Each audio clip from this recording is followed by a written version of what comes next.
Welcome, Risers. It's that time once again for the Agent Rise podcast. I'm your co-host, Neil Mathweg, and today we are talking about the recent NAR settlement that just came out, the news that came out on Friday this last week. It took us all by storm. I think we knew it was coming, but to actually see it be settled so quickly, we thought it was going to be a couple years out. And then there it is, Friday afternoon, there is the news.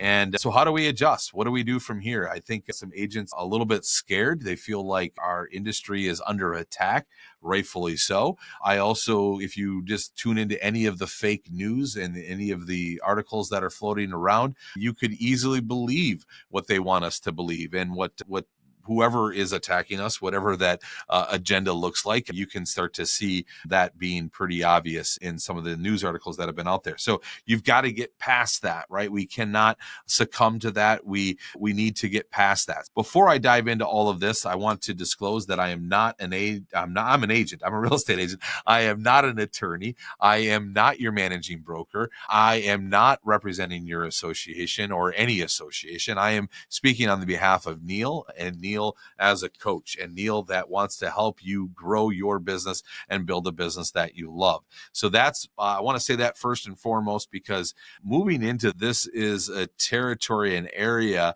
that there is a lot of uncertainty around. There is a lot of moving parts to this. I do know, as somebody with over 20 years of experience in this business, that we will, as real estate agents, roll up our sleeves. I already got mine up. We'll roll up our sleeves and we will navigate through this. I just know us. I know that we are relentless, and I know that we will figure this out. So I have absolutely no doubt. And you guys know me as a very optimistic person. So of course you're expecting that from me, but just know that I really truly believe that we are going to be better because of this. Our profession is going to be more valued, and again, I think is going to be better for all of us. And before I dive into all of this, there's one more thing that I want to cover, and that is that this week we were supposed to talk about the Agent Rise Summit. We've got it coming up April 28th to the 30th. If you follow me on social media, you saw the amazing lineup that's going to be joining me with speakers, and these speakers are going to help you with that clear plan that's congruent to you and one that you stay consistent with. They're going to show you how they're doing it and how you can apply what they're doing to your plan. But by the end of the summit, you're not going to leave with shiny object syndrome. We'll talk more about that at the end of the episode here. Also, be on the lookout for a bonus episode, because with us talking about NAR this week, I wanted to get out another episode about the summit. So be on the lookout for a bonus episode. And again, that's going to come out later this week with all of the details of the summit. And I'm telling you, there's a lot to share. Be looking for that. Now, let's talk about this now. How's this going to affect us as agents? What does this settlement mean? What do we need to know? Okay. Now, the first thing that I want to say is that we are still in the business of helping buyers and sellers buy and sell homes. And none of that's going to change. And what this does mean is that we're just going to take a different route to get to that closing. Same exact destination, but just a different route. We're going to be doing things a little bit different. That's all there is to it. And in some states, I know I practice in the state of Wisconsin. I'm licensed in the state of Wisconsin. I've been practicing buyer agency since the day I became a real estate agent in 2002. I've always looked at buyer agency as I'm representing the buyer, and a listing, I'm representing the seller. And there used to be clear cooperation. And so the MLS had what the commission was. So I would write my offer accordingly and say that we're going to reject the MLS compensation, and instead we are going to accept and in lieu accept a credit to cover for the buyer agent compensation. So I've been practicing that way from day number one. Where this is going to change is that the co-op commission is no longer going to be on the MLS. We can put it on other websites. We can email it out. We can put it on brochures. And I'm sure there's more rules that are going to follow. But right now, the one thing that they're telling us is that we cannot put it on the MLS or any MLS affiliates. Okay. So I understand that showing time is not going to be allowed. I understand that anything that is in conjunction with the MLS, you cannot put the compensation down, but everywhere else you can. Now, The other place that we couldn't do before, and this is where I think it gets state by state, so I got to watch what I'm saying here, but give me some grace around this.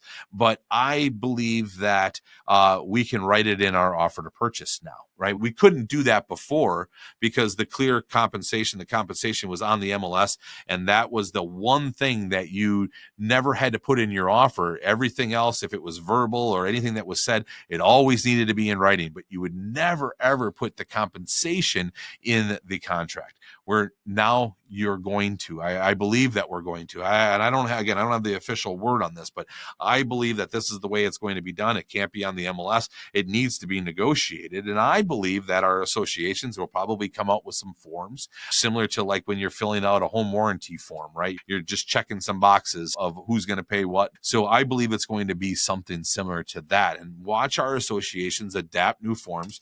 And whenever we have any sort of reform, which we had back in 2017, the financing reform and the closing docs and all of that reform that we went through, I think it was in 16 or 17, that was scary, right? Oh my gosh, everything that we do, if we mess this up, we're going to miss closing. And it was scary. And then we faced more adversity during the pandemic, right? We can't even show houses. We can't even bring a buyer into a property in some states. So we've always faced adversity and we've always evolved.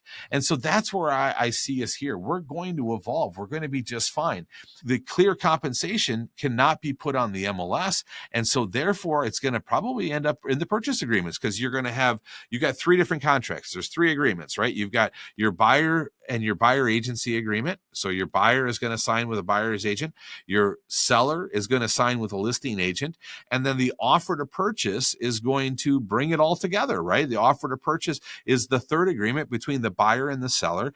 And the compensation's got to be in that agreement as well. So that third agreement, that offer to purchase agreement, is going to most likely have the offer of compensation in there. Now, we couldn't do that before, right? We couldn't negotiate commissions in the offer. And I know that there's some beliefs that we shouldn't be doing that to this day. I agree with that, especially when we have clear compensation. But when we don't have clear compensation and that number is not out there, and that number could be told to one person and told separately to a different person, I think the only way to clarify that is to have it in writing in the offer to purchase. So that may be something we're going to see. And that's, I think, something that will change this, right? The other big change is that every buyer is to sign a buyer agency. If they want representation, they're going to sign a buyer agency. Otherwise, they're going to go unrepresented. They're going to go straight to the listing agent, and they're going to hopefully go get a better deal. That's what they're going to probably say, and go get a better deal and cut the buyer's agent out and not have a buyer's agent. I think that's a huge mistake, and I think you would agree, right? Buyers need representation, but every buyer has to sign a buyer agency. The co-broke commission is going to go away. And I don't know exactly how that's all going to work, but I do understand that we're going to have three agreements: buyer agency agreement, a listing agreement, and an offer to purchase agreement. And those are the vehicles that we're going to use to negotiate and get paid and put deals together. Okay. So two major changes. Again, the co-op commission is not going to be on the MLS, and every buyer is going to have a buyer agency. Now, how do we move forward? What are the strategies to moving forward? And I got 5 different areas, not 10. I got held up 10. I got 5 different areas to focus on. The first one is focus on your business. Focus on your business.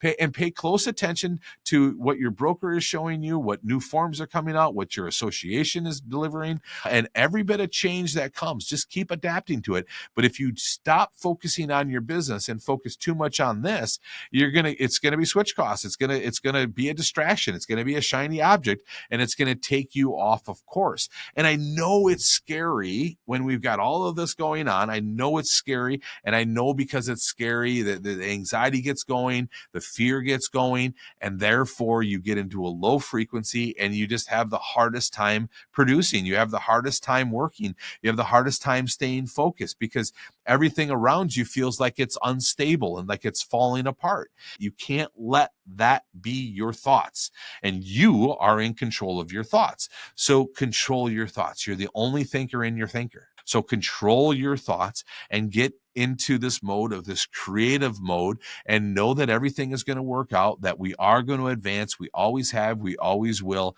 Nothing is going to change that. So have that kind of confidence as you move forward. So you're focusing on your business. You're only paying attention to what your broker is telling you you need to know and what your managing broker and your association, right? Just tune into them, and that will help you navigate through this. And again, you're going to be just fine. Know your value. This is the second one that I wrote down here, is that we really need to know our value, and we need to get really good at presenting our value. And I got this from Sharon from Real Broker. I love how he said this, that we need to give as much attention that we give to our listing consultation, our listing appointment presentation. We call it a listening appointment presentation.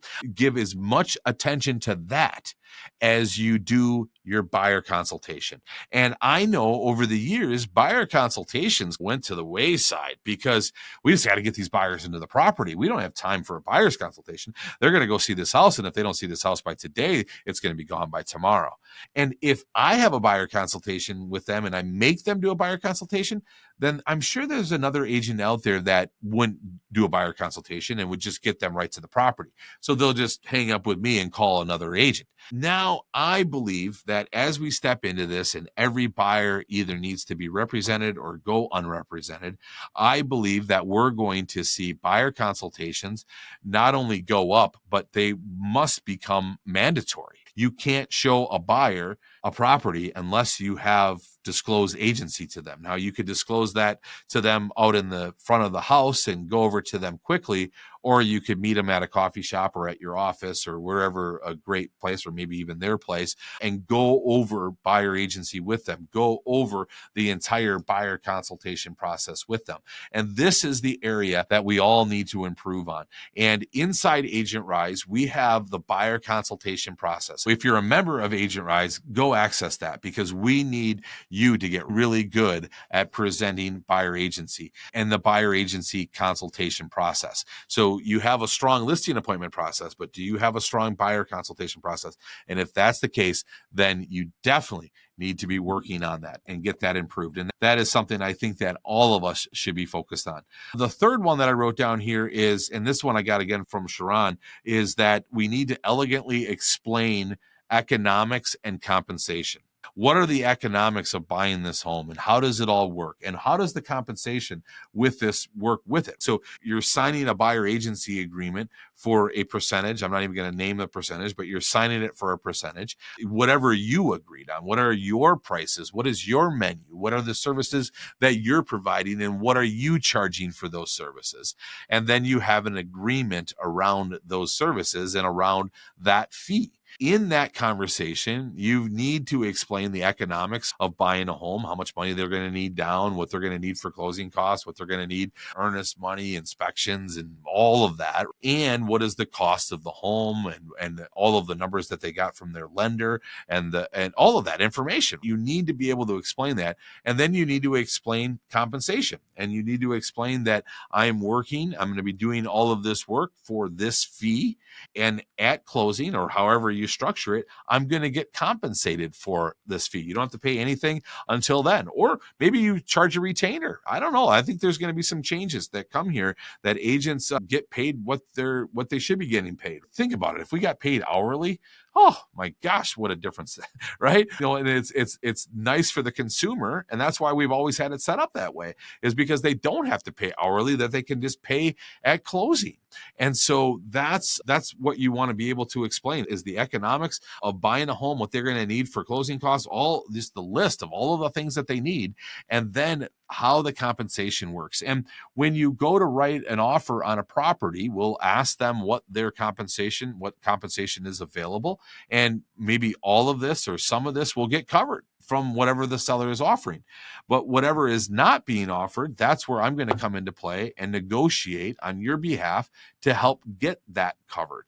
And if we don't get that covered, then we won't sign the offer to purchase, or we won't sign the counter offer, right? We're going to negotiate in the beginning, and if it doesn't work out our way, then we'll walk away from that property and we're going to go find another property. And that's how it'll work. And you'll get good at explaining this and showing the buyer how to navigate and find the best property for them and how you're going to represent them. But your value right here is everything. What are you providing for them to help them get this? And why are you such a good negotiator? And what is your track record? And what other things are you going to offer them instead of just sending them listings? Are you going to go out there and find properties for them? Are you going to send I have a buyer letters on their behalf? Are you going to go door knocking for them? What else are you going to do that's going to add value and allow them to understand the compensation? So this is another area that you really have got to hone in on and flourish on. You need to get good at the buyer agency agreement, understand the buyer agency agreement, understand how to present it, understand the benefits to the consumer by being represented. And we can talk quickly too about VA buyers right now, and some other Fannie and Freddie products do not allow the buyer to pay for their own agent. Even if they have the money, they are not allowed to do so. And that's a problem. If we have a seller that isn't willing to compensate at all, that buyer, they've just excluded a VA buyer from buying that home. Right. So I believe that sellers are going to be aware of that. And again, like I think a seller can either offer no compensation. They have the right to do that. They've always had the right to do that. They can offer no compensation. But if they do that, they're going to have a competitive disadvantage. Right? Because if another house out there is offering compensation and the VA buyer or a buyer that cannot pay for their own agency, they've now eliminated them from being able to buy their house. They cannot buy their house with a VA loan. And I believe that sellers are going to be well aware of this and are going to enter the market with that in mind. We've got to get good at signing buyer agency. I go back to my early days, back when I first started practicing in 2002. We didn't let anybody in our car unless we had a buyer agency. And back then we drove buyers everywhere. We don't do that today either. Most of the time we meet them at the property. But back then they used to meet at my office, and then we would go out looking at houses together. And I never let anybody in my car without signing a buyer agency agreement or disclosing agency. If they decided they wanted to go unrepresented, which then it was really odd, and most of them never did. I didn't start showing them properties until I had a buyer agency agreement. So we've got to get really good at that and understand, and I know we will, because I think a lot of us right now are in the camp that we didn't have to do buyer agency consultations because the buyer wants the property so bad. And if we slowed that process down, they would just go to another agent. And now that we all have to practice this and all disclose agency in that first meaningful contact, once this ruling comes out and all the rules change, we're all going to have buyer consultations, right? And so that, I think, in itself is going to help us get better at this and explain to the buyer agency and how it all actually works in a buyer consultation. The last thing that you want to be looking for is just an adjustment to forms and workflows that we're going to be getting from management. We're going to get it from the associations, and then it's going to come into your brokerage, and then just be on the lookout for any changes of forms and workflows. And that's really what we've got to be focusing on. There is so many other notes here. There is so many other things to be talking about, but really it is that simple. Now, you're going to have consumers coming at you with all kinds of questions. And in this, take the advice from Sharon again, said, educate, don't defend. You're just going to be an educator. And when somebody comes to you and says, oh my gosh, what's going on with the real estate world? And oh my gosh, what's happening to your industry? When they say that, ask them, what did they specifically hear? Go back to them, ask them a question. What did you specifically hear that has you concerned? Because once you understand what their concern is, then you could begin to address it. All right, so those are the areas that I think we need to be focusing on. And again, just stay calm. We're going to be okay. Don't let the fear set in. We're going to advance. We're going to move forward. As agents, we are going to come together and we are going to become better and stronger because of this. I just know it. And now I want to share more of what's coming with the Agent Rise Summit, April 28th to the 30th in downtown Fort Myers. And again, I'm going to be putting out a bonus episode later this week with all of the details. But let me just give you a quick overview of what the summit looks like. So our goal throughout the summit is to help you build a clear plan that's congruent to you and one that you stay consistent. When you go to most conferences, you're going to hear one speaker after another in multiple rooms and multiple breakouts, and just you got so much to try to capture in those moments. And you come home like I did. I just went to 2 conferences just like this. I came home with pages and pages of notes, and all all these things that I feel like I should be doing, right? It was just a list. That list gets so long that it actually becomes daunting. And you actually end up not doing anything on that list because it's a list full of shoulds and coulds, and then you go home and you should all over yourself, right? And that's what we want to avoid, because it's all to follow the framework. So we have at Agent Rise the 3-pillar plan and the 8 steps to be able to complete those 3 pillars, all right, to actually build your business out. During the summit, we're going to talk about the 3 different pillars. We're going to talk about the sphere, the chase, and the attraction. They're all divided up equally throughout the summit. And all of those are going to help you. I'm going to teach on what each pillar is and how to actually form it. And then all of the speakers following me are going to add to what I've been sharing and what I'm teaching. They're going to show you how they're doing it and how they've made it even better and how you can take this and enter this and put this into your plan. But by the end of the conference, you're going to have one sheet, and that one sheet will have your clear plan that we're going to be talking about all the way through all 3 days. And we've got the conference, we've got panels, we've got keynote speakers, we've got breakout sessions, we've got lunches, we've got meetups, we got all kinds of things throughout the whole 3 days. Is all to work on that one sheet for you to know your clear plan and the steps you're going to take, right? Because the plan itself, it sounds great, but what steps am I going to take? How am I actually going to do this? And that's what we're going to tackle at the Agent Rise Summits. And then because the plan is clear and congruent, you're more likely to stay consistent with it. And we're going to need to remove limiting beliefs along the way, and we're going to help you stay consistent with that. But I'm telling you, you come out of the gate with a clear plan that's congruent to you, it makes it much easier to stay consistent. And also at the summit, we're looking at this as 2 parts. So we've got personal development and we've got professional development. And so far, I've only talked about the professional development. I've talked about the 3-pillar plan and the Agent Rise steps and how we're going to build a clear plan that's congruent to you and one that's going to stay consistent. But the other thing too is staying consistent is you need to remove limiting beliefs. And I know, as a lot of agents, we have a lot of limiting beliefs. We have a lot of doubts. We have a lot of reasons to believe that we will not be able to accomplish this and that this plan won't work. And we let that stinking thinking get in. And once that stinking thinking gets set in, it's hard to break through. All right. And so at the summit, we're going to spend a lot of time in personal development. And I have a message on my heart that I cannot wait to share. And it truly is for you to identify just how unstoppable you are. And that's what we're going for. I want you to become the unstoppable version of you. I want to help you design the new you. I want to help you dream with the lid off. And I want to remove the limiting beliefs that are standing in the way. And we need to do this to retool your subconscious and to actually get you to understand and believe the power that is within you. There is an unbelievable force that's within you. Every thought is creative. What you think and feel, you make real. And I'm telling you, when you harness this power that's within you, you truly become unstoppable. So I'm going to be covering that and so much more. I have 4 different talks. See, I got 4 different talks that I'm going to be giving throughout the summit. So 2 on each day. And it's a lot around personal development and then forming this framework. On Sunday, April 28th, the day we kick this all off, we've got an awesome broker owner team leader mastermind. That's a lot to say there. Scott Hack from Real Estate Distilled in Louisville, Kentucky. He runs the best masterminds. I just saw him run when I was at Distilled, and I asked him if he would come and run ours. And so he is going to be doing that on Sunday, April 28th from 10 to 4.